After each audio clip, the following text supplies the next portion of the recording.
Toutes les personnes qui ont voyagé ont fait preuve de beaucoup de courage. Le chemin de la migration peut parfois être difficile, long et dangereux. Sur la route, il arrive qu'on se retrouve dans des situations compliquées.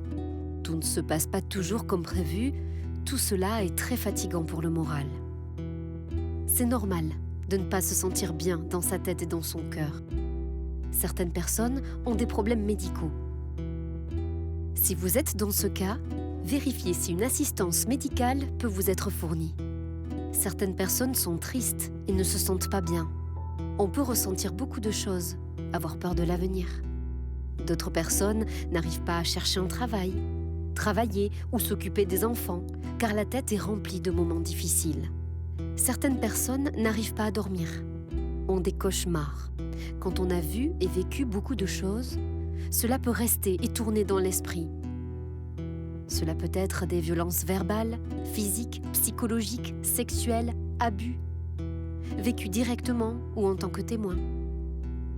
Cela peut être aussi la perte de proches ou de choses auxquelles vous teniez.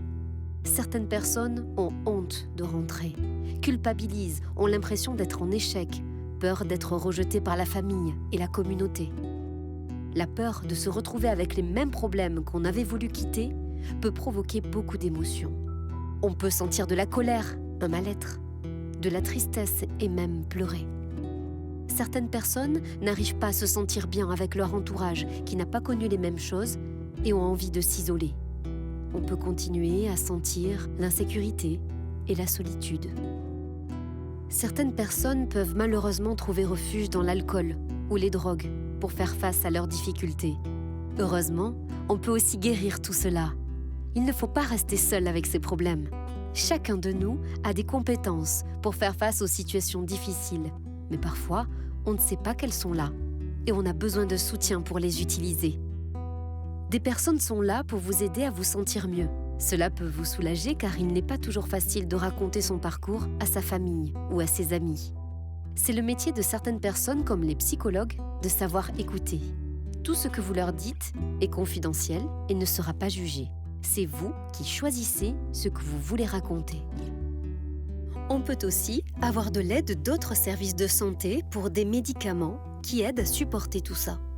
Ou encore faciliter des rencontres avec votre famille, vos amis et ou encore votre communauté pour régler la palabre. Vous pouvez aussi trouver des activités qui vous font du bien. Parler, aider les autres, étudier, marcher, prier, faire du sport, créer des choses, s'amuser. Il y a différentes façons de traiter le mal-être et de se sentir soi-même à nouveau.